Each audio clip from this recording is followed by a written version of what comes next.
Hello students, Vidya Bharati senior secondary school की online classes में आपका स्वागत है। मैं कमलेश शर्मा आज बेसिक ग्रामर पर लेसन देने जा रहा हूँ। आपको इसको पढ़ने के लिए, अध्ययन करने के लिए ये हमारे विद्या भारती स्कूल के चैनल को सब्सक्राइब करें और बेल आइकन को दबाएं। अब हम अपना जो बेसिक ग्रामर का टॉपिक है उसको शुरू करने जा रहे हैं। वो मैं आपको शुरू से, यानी किसी भी भाषा को पढ़ना होता है तो उसको शुरू से, किसी भी मंजिल पर जाने के लिए शुरू से शुरू किया जाता है। पहली सीढ़ी से शुरू किया जाता है। दुनिया की किसी भी भाषा को पढ़ने के लिए, किसी भी भाषा का अध्ययन करने के लिए उस भाषा की एक वर्णमाला होती है, अल्फ़ाबेट होती है। उसी तरीके से अंग्रेजी भाषा की भी एक अल्फ़ाबेट है।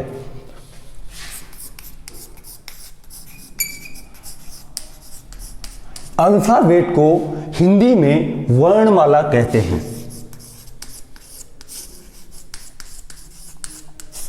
अंग्रेजी भाषा की वर्णमाला में कुल 26 अक्षर होते हैं। इन अक्षरों को अंग्रेजी में लेटर्स कहा जाता है। वो अक्षर होते हैं A, B, C, D, E, F, G, H, I, J, K, L, M, N, O, P, Q, R, S, T, U, V, W, X, Y, Z। ये अंग्रेजी भाषा की वर्णमाला होती है और इस वर्णमाला में 26 अक्षर होते हैं। इन 26 अक्षरों को अंग्रेजी भाषा में 26 लेटर्स कहा जाता है। टोटल लेटर्स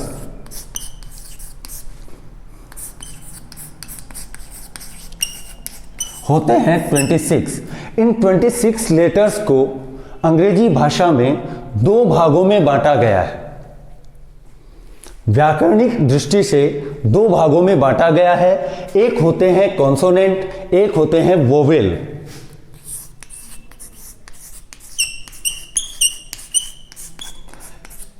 दूसरा होता है वोवेल। अंग्रेजी भाषा में जो कॉन्सोनेंट होते हैं, कॉन्सोनेंट को हिंदी में व्यंजन कहा जाता है। और ये अंग्रेजी भाषा में जो व्यंजन होते हैं वो कुल होते हैं 21। इनकी संख्या होती है 21। वोवेल्स को हिंदी में कहा जाता है स्वर। और ये स्वर होते हैं 5। ये स्वर जो होते हैं वो 5 होते हैं। और ये कौन कौन से होते हैं? A, E, I, O, U। A, E, I, O, U। ये 5 वोवेल्स होते हैं। इनके अलावा जितने भी अक्षर होते हैं वो कॉन्सोनेंट कहलाते हैं, उनको व्यंजन कहा जाता है। और संपूर्ण जो भाषा है, संपूर्ण भाषा चाहे किसी भी लैंग्वेज की हो, किसी भी देश की भाषा हो, या चाहे स्पेनिश हो, जर्मन हो, जापानी हो, या अमेरिकी हो, ब्रिटिश हो, किसी भी भाषा की अपनी एक वर्णमाला होती है और उस वर्णमाला के अक्षर होते हैं। उसी प्रकार अंग्रेजी भाषा में भी ये जो 26 अक्षर हैं, इन 26 अक्षरों को दो भागों में बांटा है। पहला होता है कॉन्सोनेंट, दूसरा होता है वोवेल। कॉन्सोनेंट होते हैं 21 और वोवेल होते हैं 5। वोवेल जो होते हैं वो होते हैं A, E, I, O, U। और कॉन्सोनेंट इनके अलावा A, E, I, O, U, इनके अलावा जितने भी वर्ण हैं, जितने भी लेटर्स हैं, वो सारे कॉन्सोनेंट कहलाते हैं। अब कॉन्सोनेंट के आगे हम चलते हैं तो इन लेटर्स से जो चीज बनती है अंग्रेजी भाषा में वो वर्ड कहलाती है। इन जो 26 अक्षरों से, 26 लेटर से जो शब्द बनता है, वर्ड बनता है, वो वर्ड कहलाता है शब्द।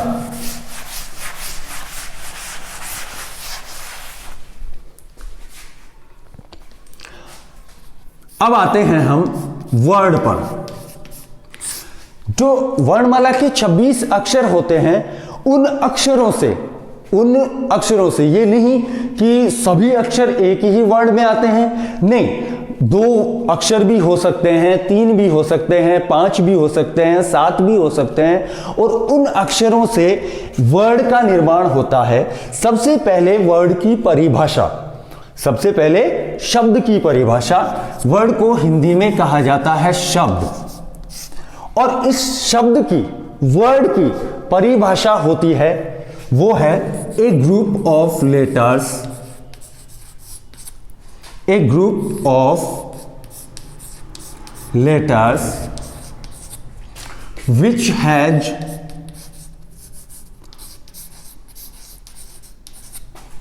सम सेंस। मतलब कि एक अक्षरों का समूह, एक अक्षरों का समूह जो कुछ अर्थ रखता है, वो वर्ड कहलाता है। अक्षरों का एक समूह जो कुछ अर्थ रखता है, वो एक वर्ड कहलाता है। जैसे APPLE, इस शब्द में 1 2 3 4 5 लेटर्स हैं, और 5 लेटर्स से ये शब्द बना है। इसका एक अर्थ निकलता है, वो होता है शेव, वो होता है शेव। अर्थात इसकी डेफिनेशन अपने आप सिद्ध हो गई कि एक अक्षरों का समूह, ये कितने अक्षरों का समूह है? 5 अक्षरों का समूह है जो कुछ अर्थ रखता है, हालांकि पूर्ण अर्थ नहीं देता, ये कुछ अर्थ देता है, और जो शब्द कुछ अर्थ देता है वो अंग्रेजी में वर्ड कहलाता है। इसी तरीके से दूसरा लेते हैं, CAT, कैट। यहां पर 3 अक्षर हैं, 1 2 3, ये 3 अक्षरों का समूह है और इसका कोई अर्थ निकल रहा है। कैट मीन्स बिल्ली।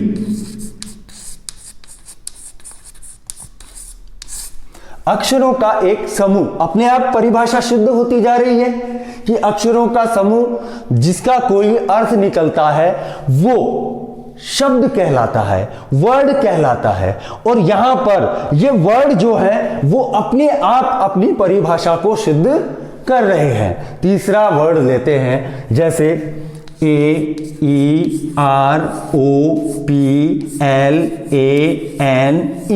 एरोप्लेन। यहां पर कितने अक्षर हैं?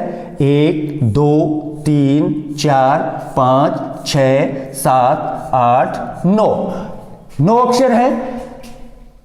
ये वर्ड है एरोप्लेन। 9 अक्षरों का एक वर्ड है, क्या है?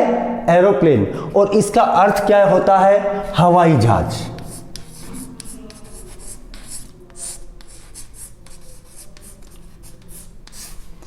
इस तरीके से अक्षरों का एक समूह, लेटर्स का एक समूह जिसका कोई अर्थ निकलता है, जिसका कोई मतलब होता है, वो वर्ड कहलाता है। अंग्रेजी भाषा में वर्ड कहलाता है।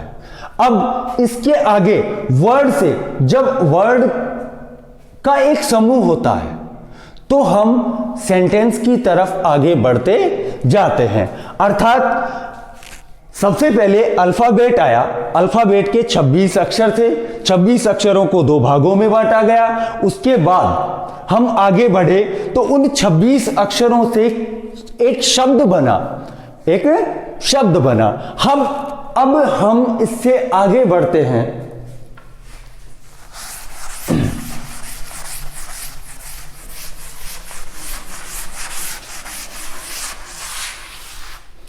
और इससे आगे बढ़ेंगे तो आएगा सेंटेंस। सेंटेंस का मतलब होता है वाक्य। अब वाक्य क्या होता है, सबसे पहले इसकी डेफिनेशन में आते हैं कि सेंटेंस की डेफिनेशन क्या होती है। A group of words, a group of words which has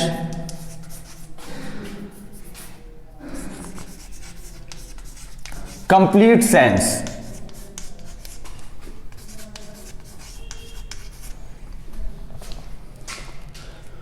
शब्दों का एक समूह जिसका पूर्ण अर्थ निकलता है वो क्या होता है, सेंटेंस। उसे हम क्या कहते हैं, सेंटेंस। अर्थात एक ग्रुप ऑफ वर्ड्स, शब्दों का एक समूह, विच हैज कंप्लीट सेंस, जो पूर्ण अर्थ रखता है, वो एक वाक्य कहलाता है। जैसे ही बॉट some books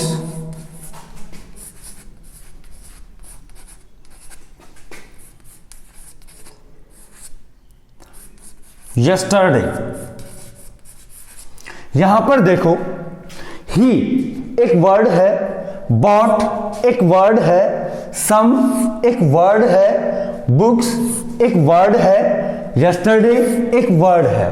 इस तरीके से 1 2 3 4 5 ये 5 शब्दों का एक समूह है, ये 5 शब्दों का एक समूह है और ये अपने आप में अपना पूर्ण अर्थ प्रदान कर रहा है कि वह कल कुछ पुस्तकें खरीदा, वह कल कुछ पुस्तकें खरीदा।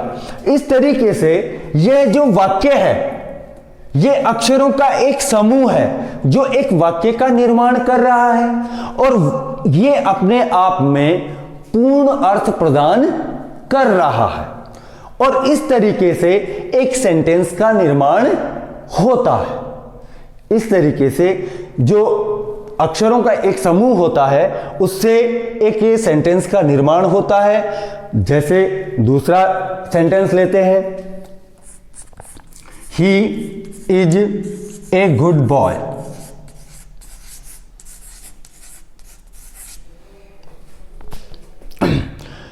एक 2 3 4 5 ये 5 शब्दों का एक समूह कि वह एक अच्छा लड़का है, यह अपना पूर्ण अर्थ प्रदान कर रहा है कि वह एक अच्छा लड़का है और इस तरीके से एक सेंटेंस का निर्माण कर रहा है, एक वाक्य का निर्माण हो रहा है।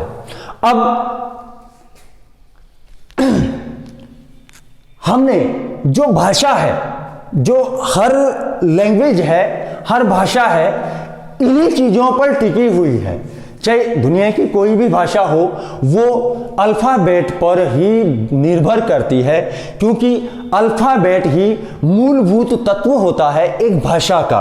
और हमने आज देखा कि जो वर्णमाला है उस वर्णमाला से, वर्णमाला के जो अक्षर हैं वो 26 अक्षर हैं, उन 26 अक्षरों से पहले वर्ड का निर्माण हुआ और वर्ड के निर्माण के बाद में उन शब्द से, वर्ड से एक वाक्य का निर्माण हुआ। और हम अब इसके आगे जो है